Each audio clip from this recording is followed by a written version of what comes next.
hajade alingena tena pasi na susunule iyalde kala sbega menisia iyalde kana soro hajade yala tu buvuka tabande num yala ba kulkitir kanu u faida mapi gisum to jatu bua be kun mapi ha yala jatu nasa be kun control le kalamde jobe de tata dokan kanu yala de doktara wen yebi ya fogo gudu muru yalta nade mahal be fatawa mapi hajat ita de dakale nan ya pe haja kana jadde wen umani abarfo jena be jena kala qur'an de biga sabatamanya kwe yala le sunu ajade babu lufsato yala babu rok be tala rokwa be tala kibir mini kasma tajana upuko alisa ugara abla ajade o ajade batai asa halian yala teninge sunu yoro kutubi sijid be kala majade diktor kat fudawa de gale yala ita be ujuru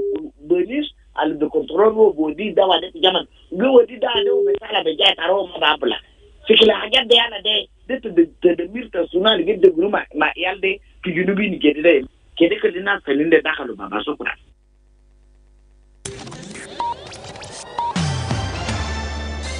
Live from Juba, on air and online. This is iRadio News. Hello, good afternoon. This is iRadio News. First, here are the headlines. The National Minister of Information has said that South Sudan is going for general elections in December 2026 as scheduled. The National Minister of Health has approved the creation of South Sudan's first Department for Cancer Prevention, Awareness and Treatment in the institution. Gender rights activists are urging parents to distribute their resources and inheritance equally between their sons and daughters. This is stories and more coming to you in this news bulletin with me, Lasuba Memo, and now the news in detail. The National Minister of Information has said that South Sudan is going for general elections in December 2026 as scheduled. Michael McQuaid said this during the belated commemoration of the World Press Freedom Day on Tuesday, while elaborating the role of journalists in ensuring a free and fair electoral process. He announced that the government will train journalists in election coverage and monitoring. McQuaid urged media professionals to take the upcoming training seriously and respond when called upon. He stated that the government is committed to ensuring conducive environment for the conduct of free, fair and credible elections. In addition, what I would like to inform you is that, yes, we are going for elections in 2026. And before we go for elections, we will train you as journalists. For elections, it is our duty. We'll give you the necessary training because you will be part and parcel of the monitoring body in the election. So you will be trained, be ready. When we call you for training, don't give us any excuses, attend the training. This is what I can tell you so that we prepare you for elections, because the elections, we believe that the elections that we will run will be free, fair, credible, and we will create the necessary conducive atmosphere for elections so that everybody enters that field without fear or anything. Meanwhile, the spokesperson of the National Legislative Assembly also reaffirmed that South Sudan will proceed with elections as planned. Oliver Mori Benjamin encouraged journalists to use simple language when reporting, especially for audiences in rural areas. Let us really think of our people in the rural areas. And why am I saying this? أنا بقول الكلام ده لأن الذكرى بتاع السنة ده جاء في وقت مناسب. نحن بنعيد أنفسنا أو نجسلا وبعدين مستمعين بتاعنا for 2026 elections. هل طبعا ما فيه منفر عايزه لو عنده شكوك في راسه إنه ما في انتخابات ولا كده الليلة ده you rub it, wash it out. We are going to have election in 2026, and as such, الهدف بتاعنا الرئيسي هو المواطن بتاعنا في الريف. في المدن ده بيانا هنا ما في حاجة. South Sudan has not held elections since it gained independence in 2011. The National Minister of Health has approved the creation of South Sudan's first Department for Cancer Prevention, Cancer Awareness and Treatment in the institution. This followed a key meeting between Acting Minister of Health James Hothmai and the South Sudan Cancer Network, a body of 11 specialized South Sudanese oncologists in Juba yesterday. Darlington Moses reports. In his remarks, Minister Hothmai expressed the government's commitment to fully supporting the initiative and directed technical teams to begin setting up the department. Minister Hothmai also assured the delegation that he would use his influence and partnerships with relevant stakeholders to mobilize support for the oncology sector in order to expand cancer care services across the country. Speaking to the State TV SSBC, after the meeting, Dr. Albino Amumawin, Director of Cancer Center Services, acknowledged the cancer treatment has not been included in health policy until now. Dr. Amum added that forming a dedicated department to handle cancer-related issues is crucial for cancer medical care across states and hospitals in South Sudan. Had a very excellent deliberation. We touched on the burden of cancer in the country, the lack of services for our cancer patients who oftentimes go to other countries to receive services. The Honorable Minister has directed the Office of the Undersecretary to go ahead and include that in the structure of the Ministry of Health, and also plan for it in the next fiscal year budget. According to the World Health Organization, the number of cancer cases in South Sudan was estimated to be 9,854, with 7,539 deaths as of 2015. By 2025, the cancer cases are expected to grow to 13,325, with 10,233 deaths, while it will continue to rise to 18,027 new cancer cases by 2035. Despite the burden, cancer services have been nearly non-existent within the public healthcare system, with most patients forced to seek treatment abroad. The South Sudan Cancer Network is a charitable organization that comprised of 11 South Sudanese doctors specialized in cancer management.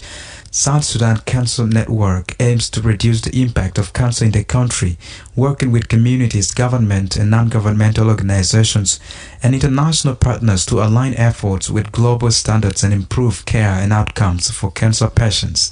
These factors contribute significantly to the increasing incidence of cancer in the country. The most commonly diagnosed cancers in South Sudan include cervical cancer, breast cancer, and prostate cancer. The other types are esophageal cancer, leukemia, and lymphomas. For iRadio News, I am Darlington Moses reporting. Thanks, Darlington Moses. This is iRadio News. Gender rights activists are urging parents to distribute their resources and inheritance equally between their sons and daughters.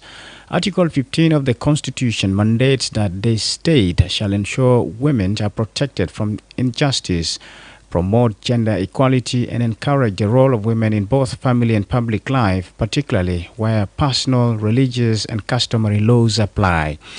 Activists are calling for an end to the prevailing belief that only sons should inherit family resources. Dr. Gordon, Executive Director of the Men for Women organization, spoke about this issue on iRadio's Dawn Show earlier today. He said that when parents draft their bills, they should ensure the inheritance is equally distributed between male and female children. Society has put it in a way that men are the ones who are supposed to manage resources, but yet there are women who have been taken to school and they really manage our families very well. And that comes into the aspect even of education. So once we are able to prioritize even the girl child education and not look at the lenses of management of resources, of solving issues from the lenses of sex or gender, definitely will be able to curb this. You have to distribute your resources equally, even to your girls. Don't only look at the aspect that the boy child should be the one to manage my resources and the girl child shouldn't. You never know, your girl child might be even far better in managing your resources than the boy child. Meanwhile, Anna Jaggo, the gender-based violence officer at the Women for Justice and Equality organization, has stressed the importance of equal educational opportunities for both genders. Education plays a great role or crucial role in equipping girls with the skills and knowledge to pursue their future. So, if you invest in girls, you invest in a nation. Because girls really, if you give them responsibilities and they will follow, especially with this issue of resources or inheritance. So girls are also supposed to be treated equally with boys or men. There is no difference between a girl or a boy. If you give them quality education, if you treat them equally. In July last year, the Women Advocates Association revealed that traditional and religious practices continue to impede women's inheritance rights in South Sudan. Its chairperson pointed out that these customs do not recognize women's inheritance rights. So Halia Deng, chairperson of the association, highlighted that in some South Sudanese cultures, women do not receive a share of the dowry upon marriage, and called for a comprehensive family law approved by the Ministry of Social and Welfare. In 2020, South Sudan's women's rights advocate Justice Ajonye Perpetua expressed her frustration over the continued marginalization of women regarding property inheritance. Ajonye, also a constitutional lawyer, stated that women are often denied access to their loved ones' properties due to unjustifiable traditions and customs, particularly those influenced by customary laws. In May 2024, the Ministry of Gender, Child and Social Welfare, in collaboration with humanitarian partners and the public, drafted the South Sudan Women's Charter. An official in Abyei administrative area has yet again decried the deteriorating humanitarian situation of South Sudanese returnees and Sudanese refugees in the region. Johanna Akol Ngor, Abyei's Minister of Information, says there are currently an estimated 6,000 South Sudanese returnees and 8,000 Sudanese refugees sheltering in and around Abyei town, with more arriving each day. He told iRadio the influx is placing immense pressure on the already limited services in Abyei, particularly in health, water and shelter. The minister said the town, being a transit point for displaced families, lacks the infrastructure and resources to accommodate them. Akol also pointed to challenges such as poor sanitation, inadequate access to clean water, and the spread of communicable diseases, which are made worse by overcrowding and insufficient humanitarian response.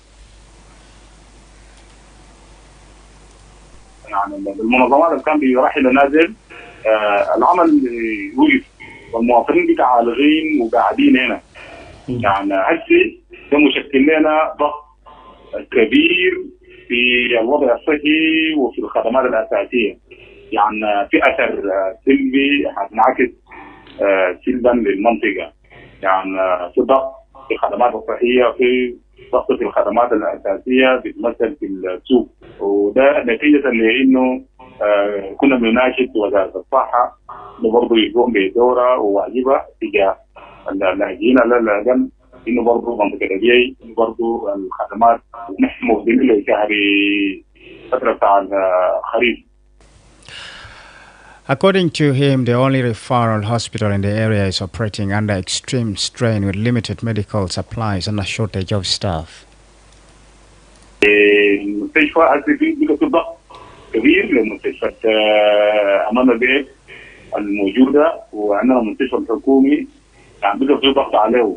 العدد الكبير كل يوم بيجي خاشي لنا كمية من الناس اللاجئين والنازحين كان قاعد يجوا بكميات كبيرة، ونتيجة الضغط للخدمات الأساسية ممكن تنجو منه البيئة، يعني في تردي في البيئة في المنطقة، وده ممكن يخلق لنا أمراض كثيرة، يعني خاصة في فترة الخريف.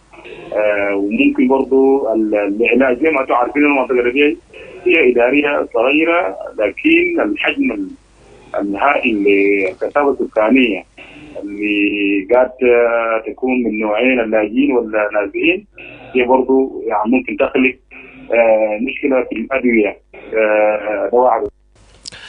A call appeal to the national government, the United Nations, and international humanitarian agencies to scale up their support and provide urgent need to the displaced people. The ongoing conflict in Sudan, which erupted in April 2023, has displaced millions of people, both internally and across borders. South Sudan, sharing a long boundary line with Sudan, has continued to witness a steady rise in returnees and refugees fleeing violence in neighboring country.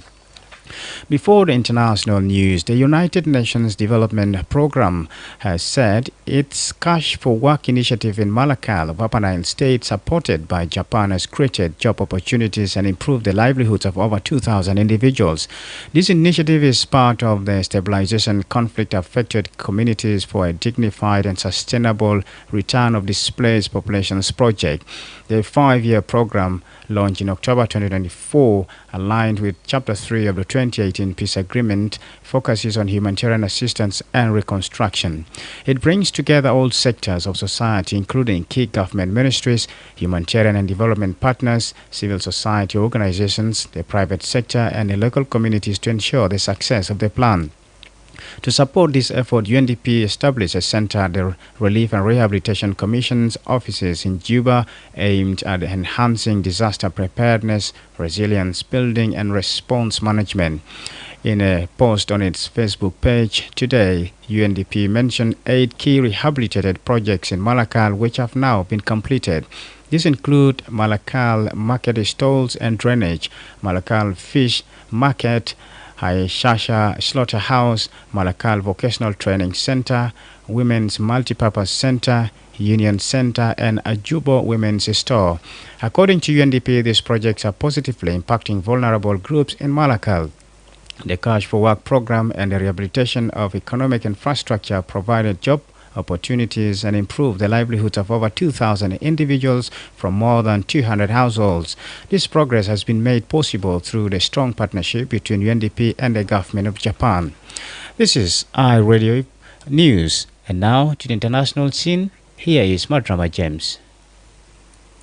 Sudan has cut diplomatic ties with the United Arab Emirates after repeatedly accusing the Gulf nation of backing the rival Rapid Support Forces RSF in the country's civil war. The announcement came as the RSF were blamed for attacks on the usual safety city of Port Sudan, which started on Sunday and has continued until Wednesday. On Tuesday, Sudan's Defense Minister Yassin Ibrahim accused the UAE of violating his country's sovereignty through its proxy, the RSF. The UAE has repeatedly denied allegations that it is giving financial, military and political support to the paramilitary force. Elsewhere, India says it has attacked Pakistan and Pakistani Kashmir on Wednesday, and Pakistan said it has shot down 5 Indian fighter jets in the worst fighting in more than 2 decades between the nuclear-armed neighbors. The Indian strike included targets in Punjab, its first attack on Pakistan's most populous province since the last full-scale war between the old enemies more than a half a century ago, triggering fears of further hostilities in one of the world's most dangerous flashpoints. Finally, Roman Catholic cardinals will begin the task on Wednesday of electing a new pope, logging themselves away from the world until they choose the man they hope can unite a diverse but divided global church. In a ritual dating back to Miodovi's time, the cardinal will file into the Vatican Francis Assisi Chapel after a mass in St. Peter's Basilica and start their secret conclave for a successor to Pope Francis, who died last month. Thanks, Madrama James. And now we move to the world of sports, and here is Darlington Moses.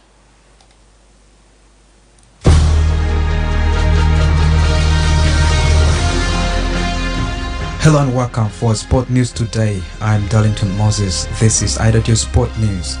In the latest actions from the South Sudan Premier League, Nile City FC lose to Ajuma FC 0-3 in week 24.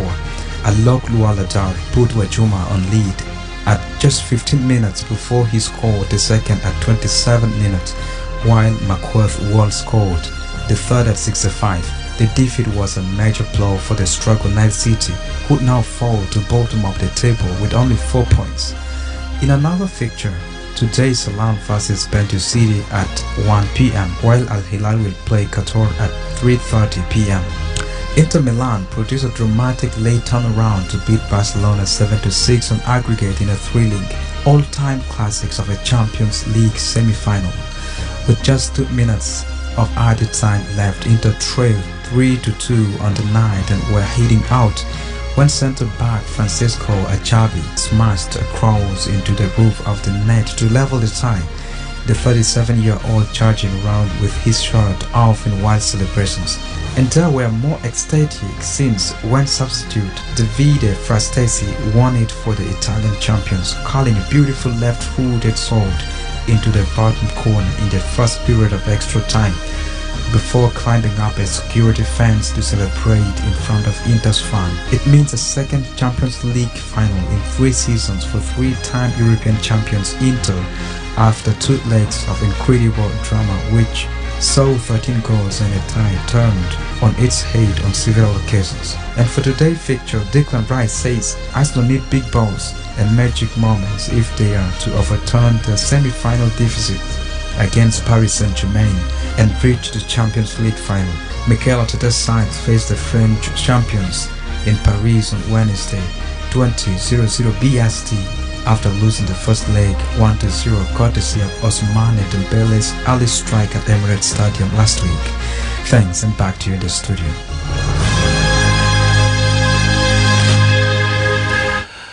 Thanks, Darrington Moses. This is iRadio Afternoon News, and to end this bulletin, here's a recap of the headlines.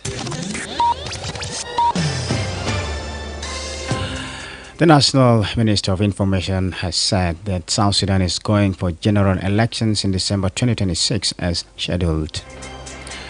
The National Ministry of Health has approved the creation of South Sudan's first Department for Cancer Prevention, Awareness and Treatment in the institution. And gender rights activists are urging parents to distribute their resources and inheritance equally between their sons and daughters. That's the end of iRadio News. If there is a story or an event you would like iRadio to cover or report about, please send us a text message at +211 925 287 870. It's also a WhatsApp number. Follow us on X at iRadio Juba, like our Facebook page iRadio, subscribe to our YouTube channel at iRadio South Sudan. You can also visit our website and listen to us online at www.iradio.org. Stay tuned for news in Arabic at 1:30. I am Lasuba. Memo, thank you for listening.